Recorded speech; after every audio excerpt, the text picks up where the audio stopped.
Porteira aberta, seja bem-vinda, bem-vindo ao podcast do Patrone, espaço para falar do agro com quem entende.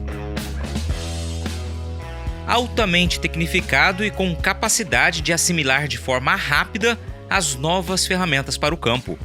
Este é o perfil do produtor rural brasileiro, que, como consequência, não demora a alcançar os resultados oferecidos pela inovação.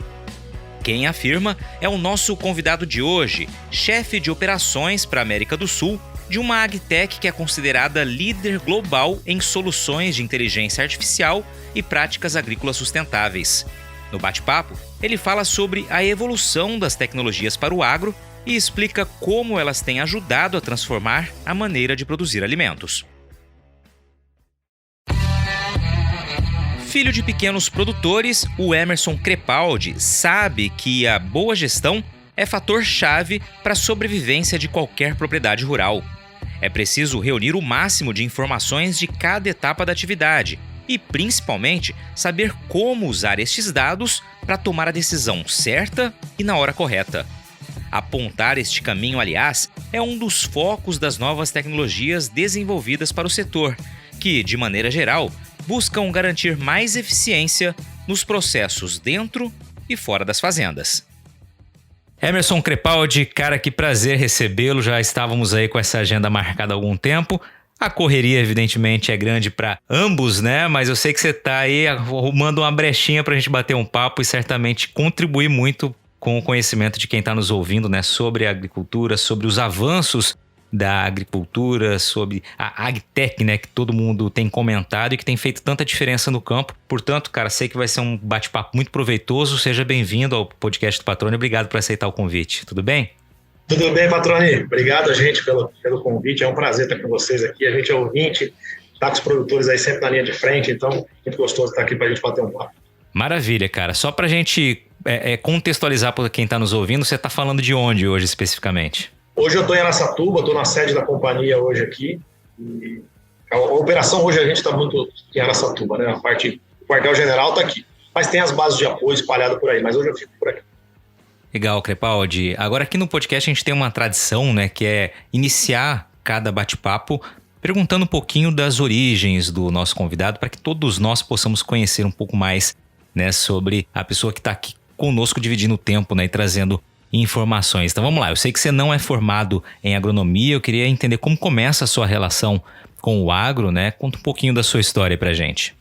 Perfeito, patrônio. Bom, minha história começa como filho de produtor, mas produtor pequeno, produtor familiar, muito focado em pecuária, depois a gente foi um pouquinho para milho e algumas coisas. Então eu nasci nesse meio, mas é uma família simples, então eu tive que caminhar um pouco para estudar na minha cidade, que é Bauru, São Paulo. Lá eu fui para administração, depois eu evolui para economia, mas sempre tive o pezinho no agro.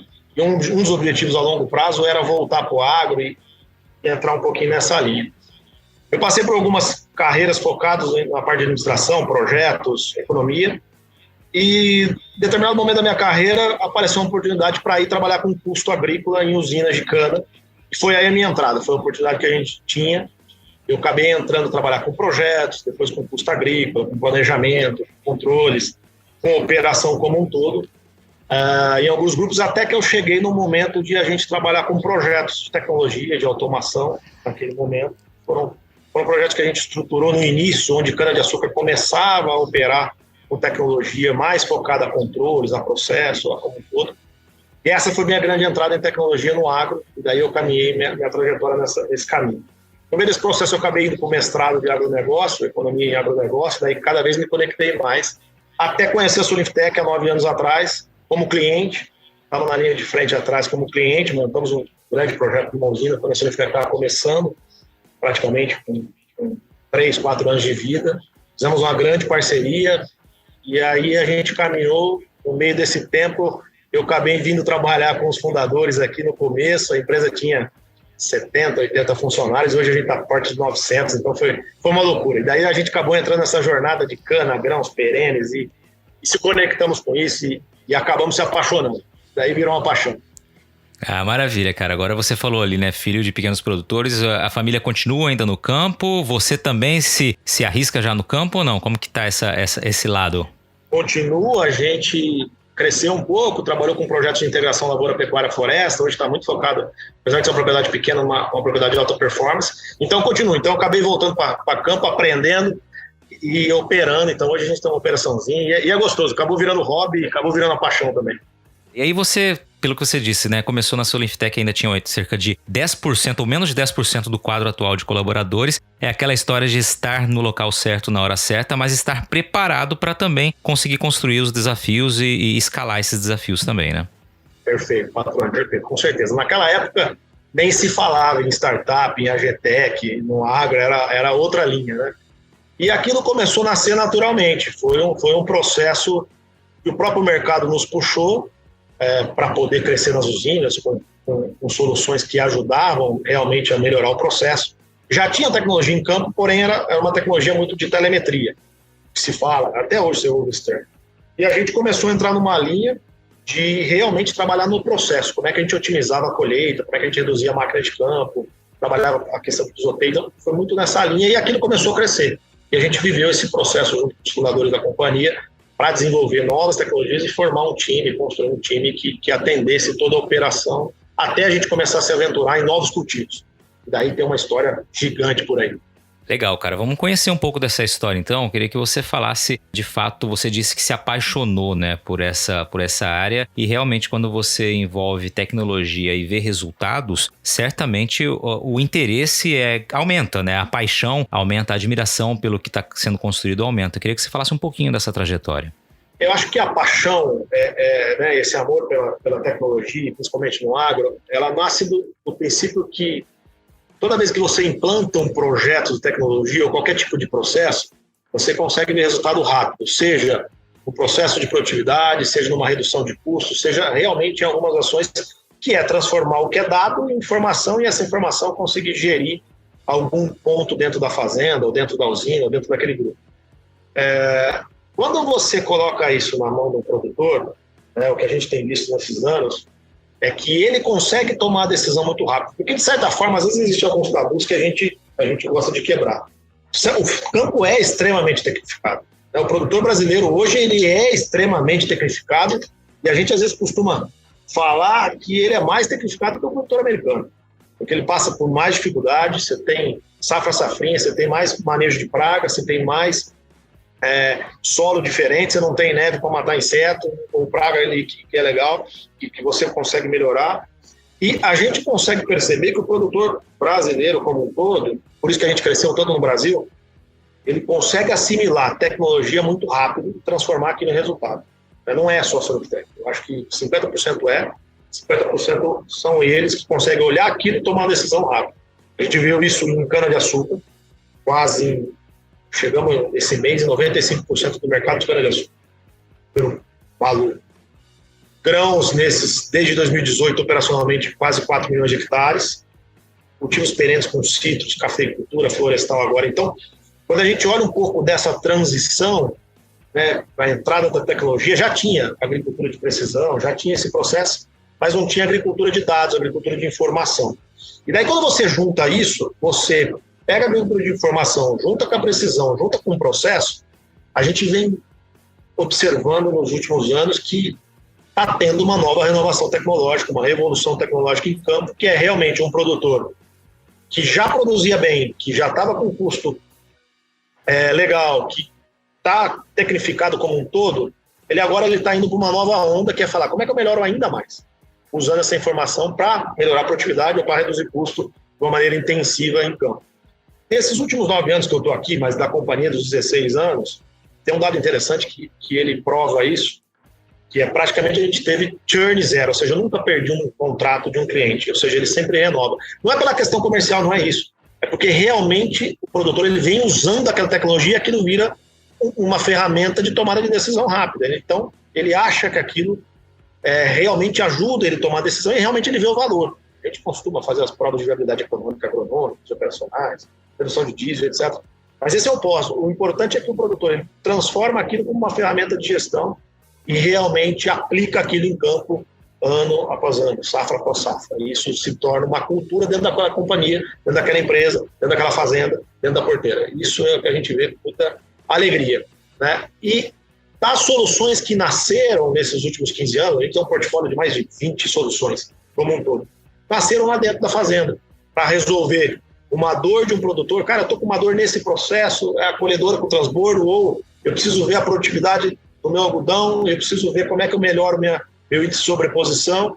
Nasceu de lá e aquilo se transformou numa solução aqui dentro do laboratório, voltamos para campo, homologamos, e isso vira um produto de prateleira. Então, quando eu conto aquela história do Brasil, a gente fala que qualquer tecnologia que ela é provada para o produtor brasileiro, pelo esse nível de intensidade que tem o produtor brasileiro, de safra, safrinha, manejo de pragas e assimilar tecnologia muito rápido, se a gente olhar os últimos 50 anos, ela está preparada para operar em qualquer lugar do mundo. Às vezes tem muito essa questão de conectividade, apesar do Brasil ter problema de conectividade, tá um trabalho evolutivo, lá fora tem conectividade, porém não tem a gestão de processos que o Brasil tem como um todo, seja em grandes fazendas e em pequenas fazendas. Então, isso ajuda a gente a falar, opa, o conceito não é só conectividade. A conectividade ela é um meio, mas não é o fim. Então, é essa um pouco dessa linha que a gente acredita como filosofia aqui dentro da Solinftec. Cara, muito legal quando você traz esse ponto, porque aqui a gente tem um público que nem todo mundo é agricultor ou está envolvido com o agro, né? É sempre muito legal quando o nosso convidado traz essa visão que credencia, de fato, quem está vivenciando, credencia o que muitas vezes a gente fala, né, de como nós estamos aqui em evidência na produção brasileira, né, temos um lugar de destaque no mundo e muito é por conta disso que você falou. A gente tem os desafios de fazer agricultura em clima tropical, você já citou aí, você tem dificuldade maior de manejo de praga, tem que estar realmente em cima, né, faz 2, 3 safras no ano, mas evidentemente isso também traz uma atenção maior e mais constante do que em outras regiões do mundo. E essa adoção de tecnologia que você destacou é um perfil do produtor rural brasileiro que também é diferente de outras regiões do mundo, né? A gente realmente consegue resultados por conta desse perfil também, visto, por exemplo, aqui onde eu estou, aqui no Cerrado, a transformação das últimas 4, 5 décadas, né? E aí agora a gente tem esse incremento maior ainda de tecnologia. Você citou um ponto que eu acho interessante a gente reforçar isso aqui, Crepaldi, que é a história de que muitas vezes as novas ferramentas ou as ferramentas que vão solucionar ali demandas do campo surgem dessa conversa com o produtor. Eu queria que você falasse um pouquinho disso, se pudesse trazer algum exemplo para a gente, seria legal. Legal. A gente acredita muito assim, apesar da gente ter todo o time de desenvolvimento, dos 900 funcionários que estão na companhia hoje, 40% é desenvolvimento, outros 40% é operação, que fica comigo e com o Guilherme lá nos Estados Unidos. 20% é back-office. 10, 15% ali vai estar na operação do depósito. De fato, você só consegue entender a dor a hora que você está com a bota na terra lá junto com o produtor, com o operador de máquina, com o agrônomo, como é que ele está entendendo aquilo e como é que aquilo transforma. Então, o que a gente fez para poder desenvolver esse crescimento e entender esse pool de soluções que a gente tem? Daí eu vou entrar em uma ou duas que nasceram dessa discussão. Montar um time de desenvolvimento que conseguisse rodar campo, ou seja, ele fica muito mais no campo do que aqui no laboratório. Fora isso, um time que acompanha, desde o time comercial, o time de sucesso do cliente, o time técnico, principalmente, está junto com o produtor para a gente poder entender qual que é a demanda e traduzir isso num produto, numa solução. Então, por exemplo, em cana-de-açúcar, nasceu uma solução, que é o fila única de transbordo, que ele tem a capacidade de a colhedora de cana chamar automaticamente o transbordo e criar um ciclo para reduzir pisoteio e ganhar a eficiência do corte. Então, nesses 15 anos de cana, a gente notou que as usinas reduziram em torno de 10% a 12% das frotas agrícolas de colheita, conseguindo fazer com que as frotas sejam mais eficientes, consequentemente, você reduz o pisoteio da cana, que melhora a produtividade. Isso nasceu dentro de usina e a gente transformou isso num produto e acabou virando o carro-chefe de cana-de-açúcar. Grãos, quando a gente foi para grãos, a gente foi para aprender grãos. Então, a gente pegou 10 anos de história de cana que a gente tinha, a gente está muito bem. Na época a gente tinha uns 60%, 70% de share em cana. Vamos levar para o produtor de grãos? Fomos para a Mage, fomos para grandes produtores e voltamos para trás com a mala nas costas e falamos, gente, tudo que vocês fizerem em cana não serve para grãos, porque grãos é mais agronômico, grãos está focado mais em clima, no hectare, na produtividade, etc. Voltamos para casa, passamos 2 anos desenvolvendo junto com produtores parceiros para transformar a solução não mais numa gestão de processo de máquina pura, que era a gestão logística em cana naquele momento, mas por uma gestão mais agronômica, onde eu olho todas as operações agrícolas, eu olho taxa, pressão, vazão, eu olho como é que está a qualidade de aplicação, eu cruzo isso com o microclima, eu faço esse dado chegar, essa informação chegar ao produtor, ele toma uma decisão rápida, e isso ajudar na redução de custo ou na melhoria da produtividade. Então a solução acabou se transformando mais agronômica. Depois dessa jornada por grãos, esses quase 4 milhões de hectares, há 2 anos a gente começou a pegar o conceito agronômico de grãos e voltar para a cana. Porque cana passou vários anos trabalhando só no processo da colheita, da logística, porque era o custo mais caro. E daí a gente pegou exemplos, chegamos a levar clientes, conhecer grãos, etc. E agora a cana começa a entrar na curva agronômica para melhorar a produtividade. Então, é um processo de integração gigante. Aconteceu isso com citricultura, aconteceu isso como um todo. E a gente sempre caminha nessa linha de você trabalhar novas soluções, não é se basear em uma solução só, mas que realmente continuem a melhorar o processo na lavoura, o processo do produtor. A última rodada agora é o robô, que a gente lançou ano passado na AgriShow, que ele tem um foco extremamente agronômico para ajudar a tomar de decisão mais rápido. Então, você vai juntando uma série de soluções que, no final de conta, vira grandes plataformas que o produtor consegue juntar mais dados mais rápido. Isso vira informação e daí ele consegue tomar decisão. Então, hoje, cana-de-açúcar a gente tem mais de 10 soluções, hoje rodando só em cana. Todas nasceram dentro de alguma usina, com alguma ideia, algum conceito, e daí a gente acabou transformando isso, mapeou o mercado e transformou isso num produto que hoje está geral no mercado. O mapa de produtividade em cana mesmo nasceu isso. Grãos, a parte agronômica nasce dentro dos grandes grupos, depois a gente traz isso para as médias e pequenas fazendas, e com a visão das médias e pequenas fazendas, porque tomam decisão mais rápido, do que um grande grupo, às vezes, para mudar um processo como um todo, ajudou a mostrar visões mais rápidas para o grande grupo, a tomar decisão. O robô nasce de uma necessidade de campo de manejo de pragas, como um todo. Então, isso vai melhorando todo o processo. Então, é uma linha que a gente acredita, é uma linha que funciona, e particularmente a gente gosta de deixar o time em campo, a gente fica em campo, eu fico em campo, porque isso ajuda muito a essa visão, né, do que você testar uma tecnologia em laboratório e tentar empurrar isso no produtor. É um conceito que funciona muito bem. Tá chegando a hora da maior feira de tecnologia e negócios do maior chapadão agricultável do mundo. É a Parecis Superagro 2023, que este ano tá literalmente cheia de novidades por todos os lados. A começar pelo Parque Odenir Hortolã, que tá de cara nova, passando por uma reestruturação que vai tornar ainda melhor a maneira de visitar, conhecer e explorar as atrações da feira. Para ter uma ideia, são 50% a mais de novos espaços para expositores. Então você já imagina o que vai encontrar por lá, né? Grandes máquinas, vitrines tecnológicas, demonstrações, além de palestras nacionais e muitas oportunidades para realizar excelentes negócios. Já anota aí na sua agenda, hein? De 28 a 31 de março em Campo Novo do Parecis. Parecis Superagro 2023, semeando agora um futuro de inovação. Legal, cara. E aí no meio da tua fala você comentou ali, na área de grãos, a história da tomada de decisão ser mais rápida de médias e pequenas fazendas, pequenos produtores. Como começa, uma curiosidade, a adoção de tecnologia por pequenas e médias propriedades? Historicamente, a gente começa grãos em 2015 a desenvolver. A gente passa 2, 3 anos desenvolvendo nos grandes grupos. E a gente começa a fazer um trabalho de escala, igual a gente fez em cana. Em cana a gente começou com o maior grupo que tinha, e você vem descendo para os menores grupos. Uma estratégia comercial é uma estratégia de você fixar no mercado.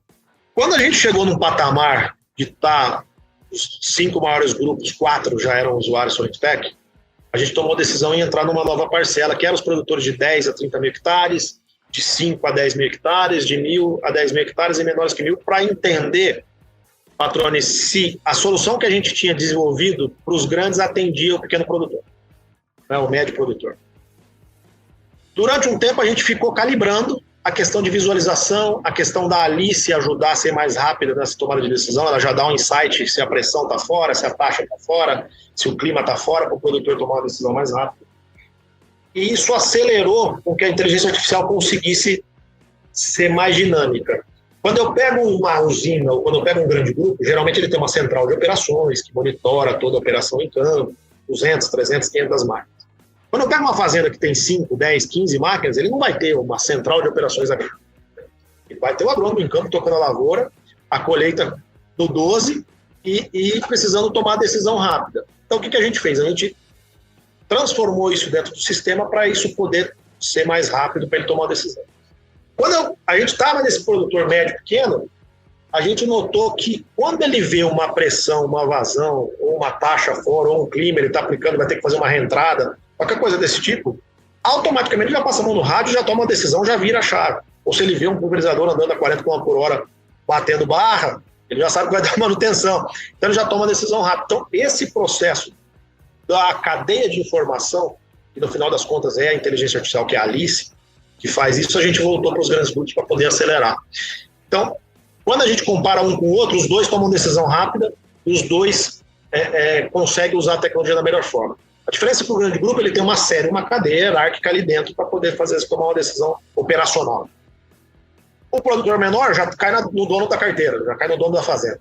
Ele já toma essa decisão mais rápido. Então, a gente pegou esse conceito e voltou para o grande, e a mesma coisa do grande para o pequeno. Isso acelera todo o processo. Então, a gente colocou essa inteligência para poder ser esse dinamizador, e do paralelo, a gente monitora os dados para você gerar, por exemplo, indicadores de performance entre fazendas, entre usinas, e daí você consegue gerar rankings, benchmarks e assim por diante. Legal, cara. E você citou, né, exemplificou muito bem a inteligência artificial, que vem justamente para dar essa velocidade, essa agilidade, essa compreensão daquele monte de dado que é gerado no campo ali, né? A gente coloca ali a diferença entre agricultura de precisão e inteligência artificial, como elas acabam se fundindo ali, se complementando. Eu queria que você falasse um pouquinho com a tua experiência sobre isso. Na nossa experiência aqui como um todo, assim, cada vez mais isso vai acontecer. Dados existem milhões, bilhões, tem muito dado, né?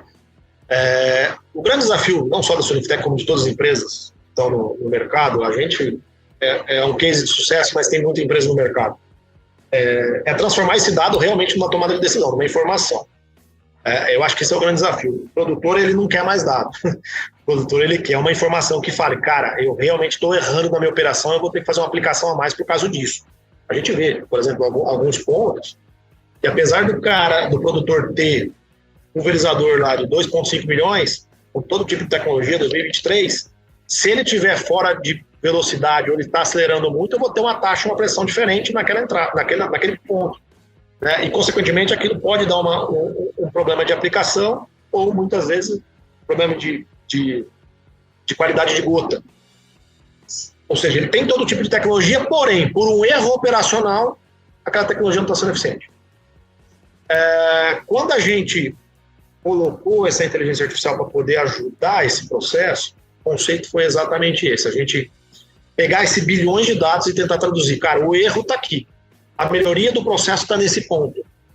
Se você mudar isso, você consegue tomar uma decisão mais rápida que vai dar um efeito lá no seu reais por hectare, lá no seu custo, ou possivelmente, se você fizer um manejo melhor, na sua produtividade. Obviamente que produtividade a gente não gosta de entrar porque isso depende de outros fatores, mas no custo é direto. Se eu tiver que fazer uma aplicação a mais, o custo é direto, né? E a única coisa que o produtor controla, o que a gente controla, é o custo, não necessariamente o valor de venda, né? Então, esse é um pouco de que a gente gosta de fazer e a gente costuma fazer com a inteligência. E aí você exemplificou, né, o que eu acho muito legal também é justamente quando você tem a informação concreta, baseada nesse montão de dados que são gerados, né, e que não tem tempo hábil para você analisar tudo e fazer comparativos, e que é exigido isso, você tem uma resposta mais rápida, mais assertiva, e você vai, por exemplo, evitar uma aplicação a mais, né, ou seja, você vai realmente tornar a atividade mais sustentável em todos os seus aspectos ali, né, inclusive o financeiro e econômico. Você falou um ponto importante: tempo é dinheiro, né? O produtor sabe mais do que a gente. E quando você põe bilhões de dados ou um monte de dados na mão dele, aquilo acaba virando um problema. E o grande risco da tecnologia é realmente ela ser um problema. Às vezes as empresas têm que tomar um cuidado disso não se transformar uma carga muito pesada para o produtor, porque de fato o produtor ele tem que produzir. Ele tem que estar ali focado no solo, na produtividade, no quanto a safra vai sair, no manejo, no custo, na venda. E quando a gente coloca um monte de dado, mas isso não está traduzido, não está numa visão rápida, aquilo acaba virando problema para gerir. Ele precisa de alguém muito técnico para transformar aquilo numa informação. E, naturalmente, a tecnologia corre um risco de cair em desuso e descrédito. E daí você perde o crescimento, obviamente, da companhia ou daquela solução como uso. Então, quanto mais fácil for, e isso é constante, patrão, não tem como. Por exemplo, vou te dar um exemplo que às vezes é mais técnico, mas que os produtores já sentem quando são na nossa base. A nossa plataforma, que é o SGPA, que é o que roda todas as operações, ela passa por um processo de release, que é de atualização, seja por alguma nova ideia que saiu, algum novo relatório, alguma nova necessidade ou algum bug ali para você melhorar, mais de 280 vezes dentro do ano, ou seja, praticamente todo dia tem uma atualização do produtor. Então, se não for dinâmico e rápido, aquilo pode cair em desuso e aquela tecnologia que era tão importante se perde porque o produtor não tem tempo de olhar. Então, essa é uma grande preocupação que a gente tem, e isso é diário. Porque cada vez tem mais dados, cada vez tem mais informação e cada vez tem mais desafio em campo. Então, é algo que você tem que se preocupar para você entregar algo de valor. Você citou também a questão do robô que vocês lançaram no ano passado, já tem grupo Sim. aqui em Mato Grosso colocando em prática. Eu queria que você explicasse o que faz o robô para que nosso público aí que não acompanhou o que foi lançado ano passado possa também conhecer um pouco dessa nova tecnologia aí.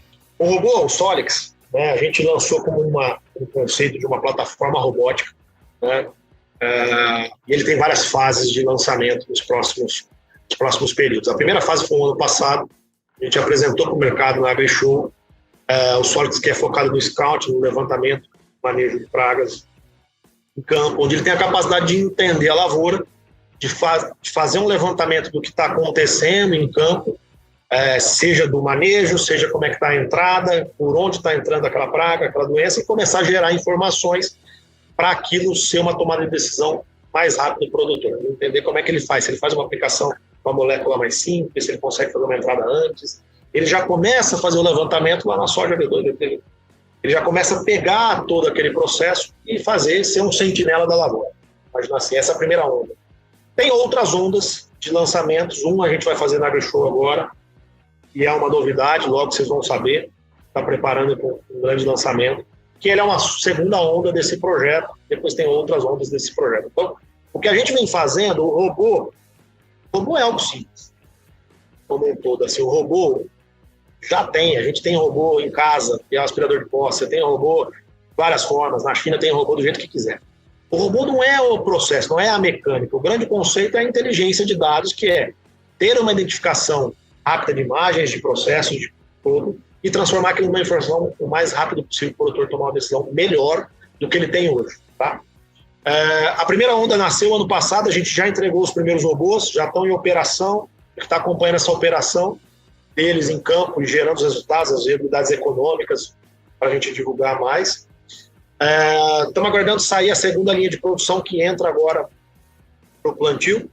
Faz mais uma entrega de mais uma lista de produtores que já está ali no roadmap e já prepara para a expansão da produção do ano que vem e nos outros anos. Então, é uma nova onda que não compete com o que já tem. Então, o produtor que já tem um monitoramento de máquinas, o robô é mais um complemento que entra dentro da plataforma. Por isso que a gente chama de plataforma, e não um robô em si. Então, a plataforma Solix ela tem essa missão de levantamento em campo e de trabalhar em campo de uma maneira diferente hoje. Qual é o feedback que vocês têm recebido dessa primeira onda, dessa primeira leva?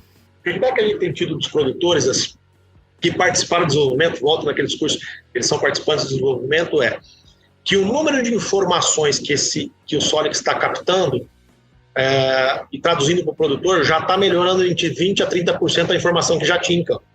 Ou seja, ele já consegue tomar uma decisão de redução de aplicações de uma maneira mais assertiva. Redução de aplicações por quê? Porque ele talvez consiga entrar com uma molécula mais barata, ou talvez consiga entrar num estado de infestação diferente, estado de infestação que ainda está menor do que ele entrava naturalmente. Então, o que a gente vem medindo agora, além do custo econômico, né, de você, quanto vai custar eu fazer uma reentrada, uma entrada a menos, quanto vai me custar se essa aplicação tiver de uma maneira mais correta, quanto vai me custar se eu conseguir entrar numa posição de soja mais antecipada, o número de informações que tem para a gente tomar uma decisão, né, o levantamento que a gente já tem lá identificando, tanto na soja, no milho e no algodão.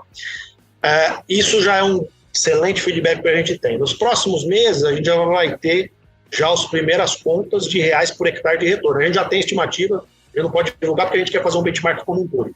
Mas agora, nos próximos meses, a gente já vai divulgar como um processo. Então, a gente está muito feliz com isso, porque a tecnologia vem funcionando então. A parte de ajuste que a gente vem fazendo agora é ajuste de relevo, ajuste de operação normal, mas ele já está operacionalmente pronto para rodar na safra 23, 24. Legal, cara. Eu pego o exemplo do robô para que você me fale como é que está a atuação de vocês e a adesão dos produtores aqui de Mato Grosso, né, especificamente, às novas tecnologias, né? O que vocês têm observado aqui? A gente que está num estado que é um canhão de produção, né, respondendo aí por maior parte da produção de grãos do país. Como que vocês enxergam Mato Grosso?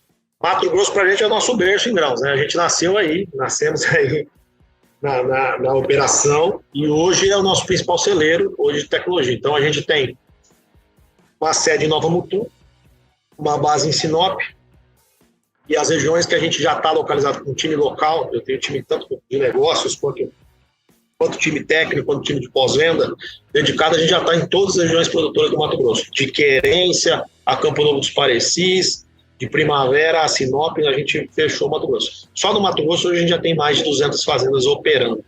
Então é o principal berço.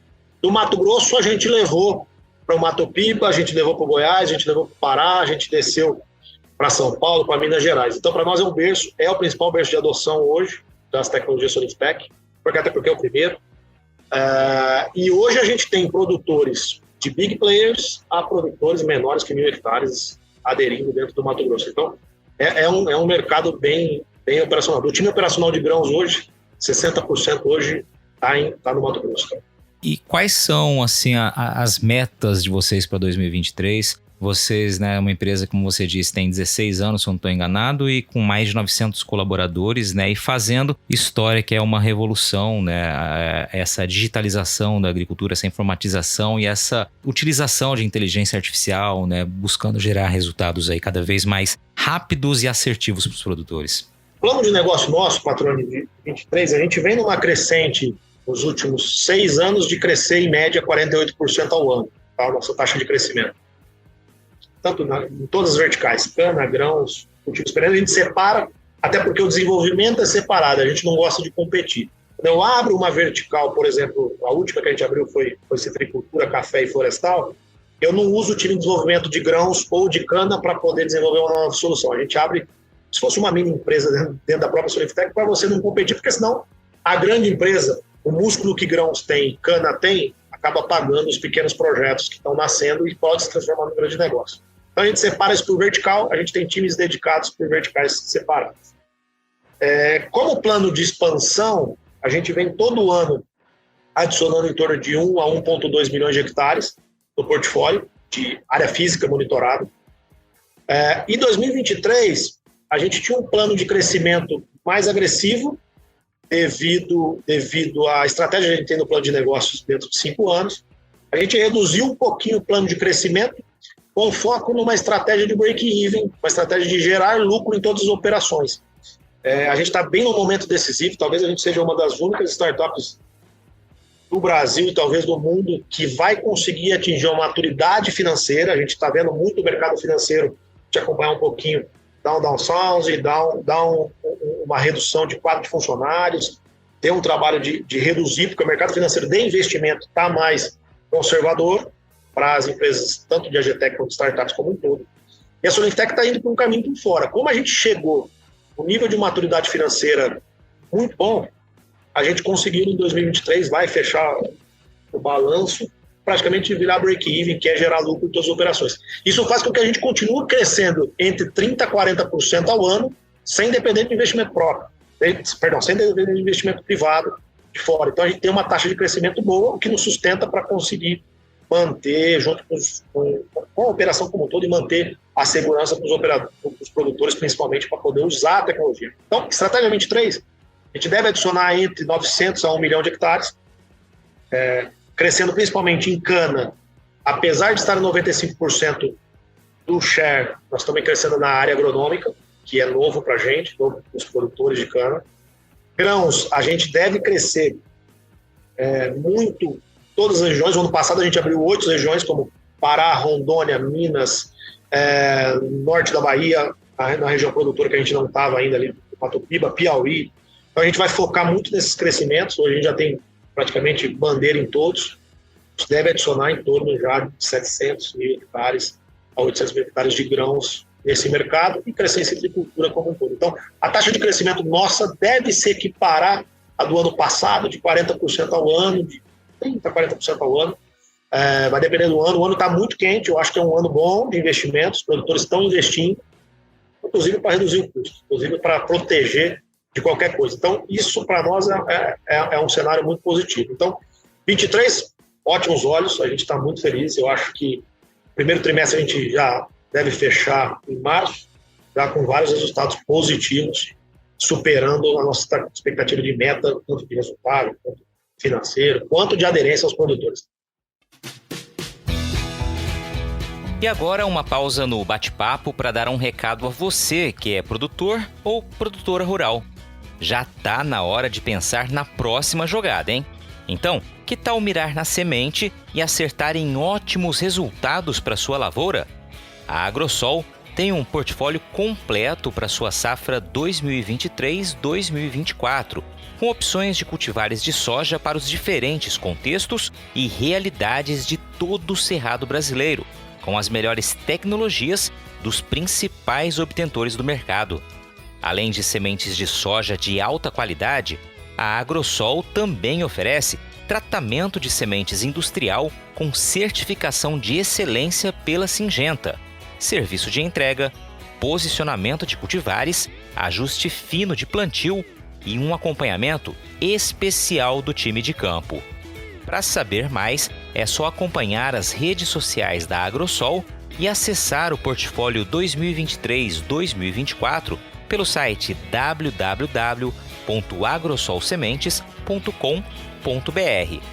Lembre-se sempre que uma safra inteligente começa com estratégia. Agrosol Sementes, germinando o futuro. E aí, Crepaldi, para a gente ter uma ideia, você falou logo no início da entrevista ali, do bate-papo, sobre esse perfil do produtor rural brasileiro, né, de ser inclusive mais tecnológico, por todos os motivos que você citou, do que, por exemplo, comparando com o produtor americano, que é uma das referências também em adoção tecnológica. Você responde pelas operações, diretor de operações da empresa na América do Sul, né? Tendo uma visão global, que outros países, onde a agricultura de outros países também se destaca no que diz respeito a essa adoção de tecnologia na sua visão? O que a gente fez, patrônio, em meados de 2017 para 2018, a gente foi fazer umas rodadas pelo mundo, a gente rodou Austrália, Estados Unidos e Europa, entendendo que a tecnologia que a gente tinha, os produtores ajudaram a desenvolver, poderia ser aderente a lá, e até um pouco para aprender o que tinha lá fora.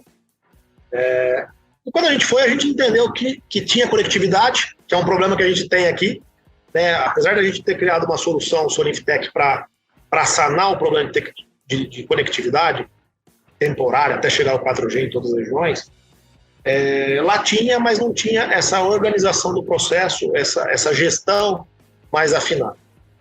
Então a gente montou algumas estratégias de expansão. A gente foi para a América Latina primeiro, para abrir Colômbia, Guatemala, com cana-de-açúcar, Peru. Daí é muito parecido com o Brasil, muda alguma coisa no processo. A gente foi para os Estados Unidos para olhar principalmente ali os Green Belts ali, para entender um pouquinho como é que estava a produção de milho e o que a gente poderia ajudar. São perfis de produtores diferentes, são menores, são mais cooperativas, tem um outro perfil de produtor, mas a gente conseguiu customizar o que a gente tinha aqui no Brasil para atender eles e nascer também agora uma demanda de robótica lá para os Estados Unidos. Então, quando eu digo de tecnificado, é que eu acho que o desafio do Brasil ele é maior, dos produtores brasileiros é maior do que lá. Porém, lá tem uma outra demanda de outros serviços, onde você consegue calibrar o que você tem aqui, customizar para lá e atender.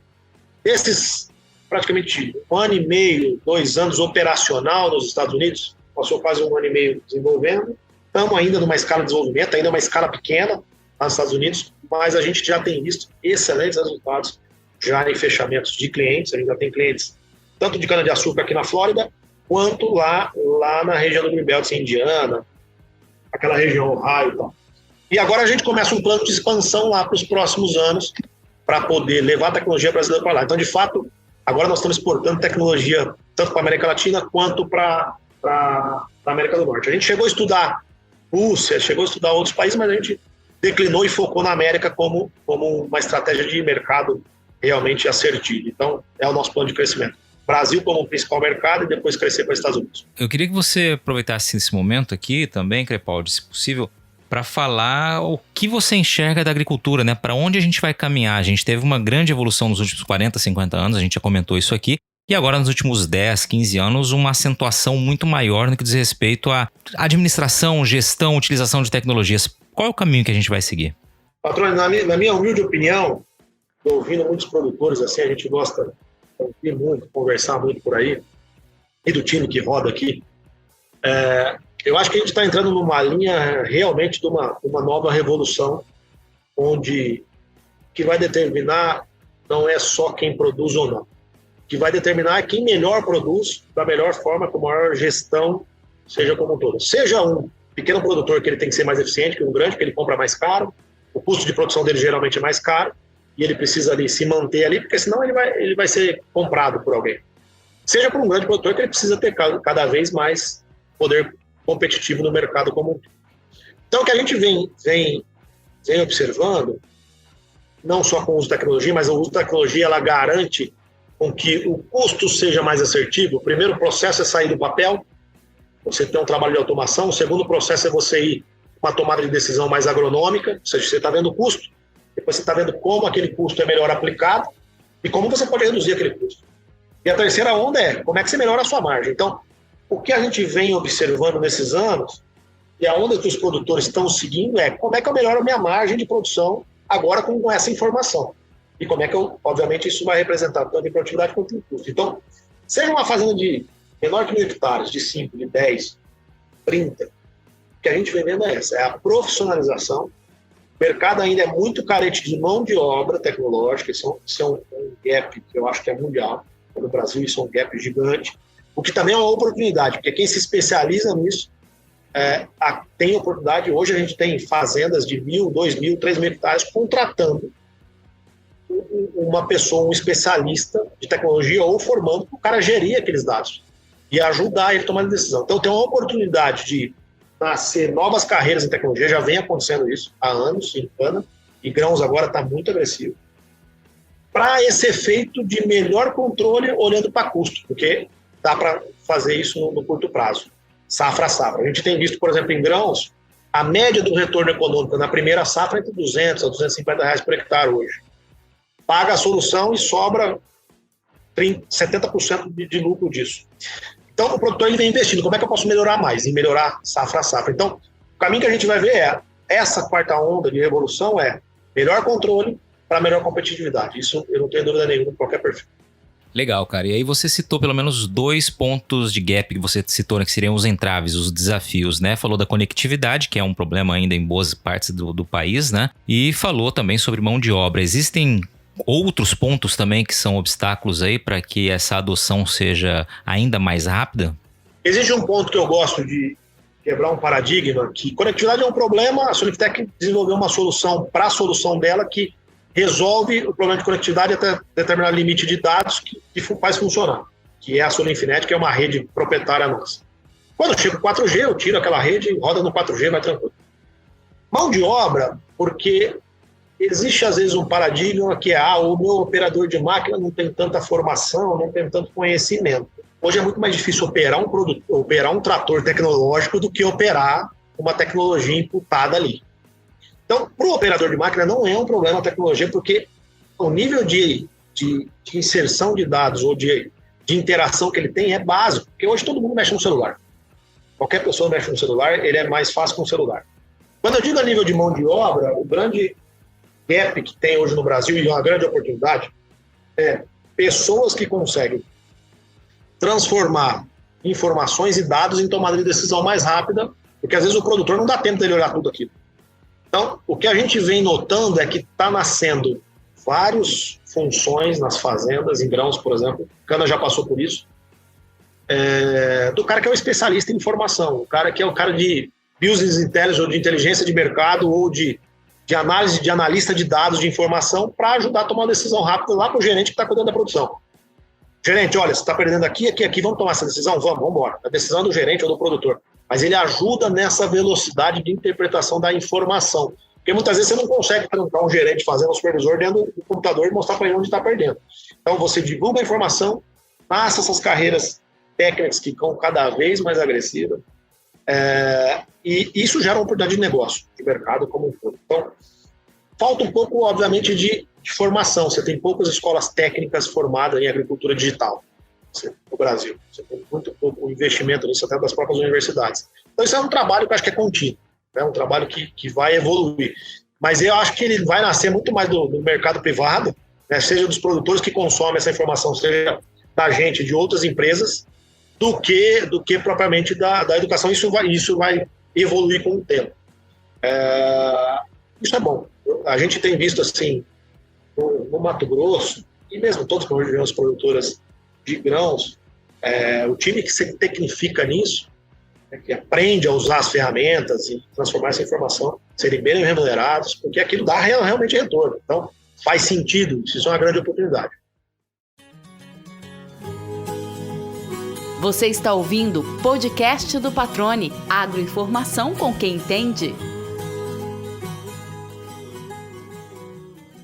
Crepaldi, vamos chegando para o fim aqui, cara. Eu sei que você vai ter mais alguns recados para deixar aqui, mas antes disso eu queria que você já pensasse em algo que a gente costuma trazer aqui no podcast, né? Que é pedir para que o convidado, né, nos diga aqui uma pergunta que não tenha sido feita não só aqui no programa, mas na tua vida, algo que você gostaria de ter oportunidade de responder um dia e que ainda não surgiu essa oportunidade. Aqui é o espaço para que você faça essa contribuição também. Legal, Patrone. Eu acho que pergunta, assim, todo mundo... O pessoal me conhece aí pelas redes, pelo LinkedIn, pode perguntar o que quiser. A empresa é uma empresa extremamente aberta. Eu, particularmente, eu falo muito da empresa porque a gente vive o sangue aqui, já aqui há 9 anos. Que eu gostaria de salientar, assim, que eu acho que não é um trabalho da Solintec como um todo. Esse crescimento de quase 12 milhões de hectares, e a gente está na top 1 da lista dos unicórnios, das empresas que mais crescem na agricultura digital. Mas é muito um trabalho dos produtores. Então, eu queria agradecer aos produtores, principalmente por essa abertura, porque se não fosse eles realmente nos provocar e buscar a solução, não existe, não nasce solução dentro de laboratório. Eu realmente acredito nisso. Então, cada vez mais que um produtor nos critica ou nos busca uma solução, isso faz nascer um produto novo. Então, o que a gente vê em campo é que, de fato, Patrone, tem muita oportunidade, tem muita coisa para se explorar nesse mercado. Eu acho que a agricultura como toda é um diamante bruto. Acho que a gente não está nem em 10% da exploração, o que realmente a gente pode desenvolver como solução, como produto, e que aquilo realmente vai ajudar a reduzir custo e melhorar a produtividade. Então, eu acho que se a gente olhar para os próximos 20 anos, aquele desafio que todo mundo sabe, que o Brasil tem para aumentar comida, para alimentar o mundo, ele está em cima da tecnologia. Eu não tenho dúvida nenhuma que é em relação a isso onde a gente vai melhorar o uso de informação. Então, isso não vai nascer dentro do laboratório da Solintec, isso vai nascer dessa interação produtor e Solintec, assim como outras empresas de mercado têm. Então, é o momento de realmente a gente estar com a cabeça aberta, e as próprias empresas estar com a cabeça aberta para ouvir o produtor, que é dali que sai a ideia. Excelente, cara. Te agradeço pela participação aqui. Passou rápido pra caramba o tempo. Tô olhando aqui 45 minutos de prosa, como a gente costuma dizer.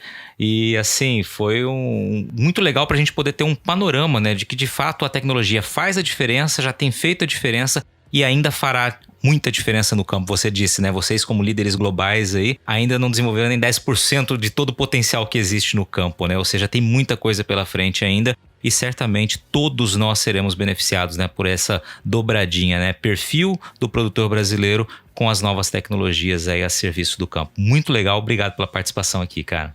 Patrone, obrigado, a gente fica aberto aqui a vocês, aos produtores, e obrigado pela oportunidade da gente bater um papo. Vamos marcar um café a qualquer hora e o time inteiro está à disposição de vocês, tá? Obrigado pela parceria mais uma vez. E aí, gostou do bate-papo?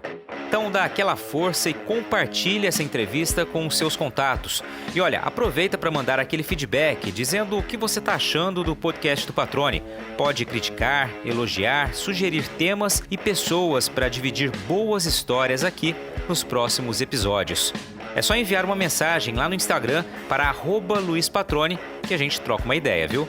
Então, gente, sucesso da porteira para dentro, força e fé da porteira para fora e vamos que vamos.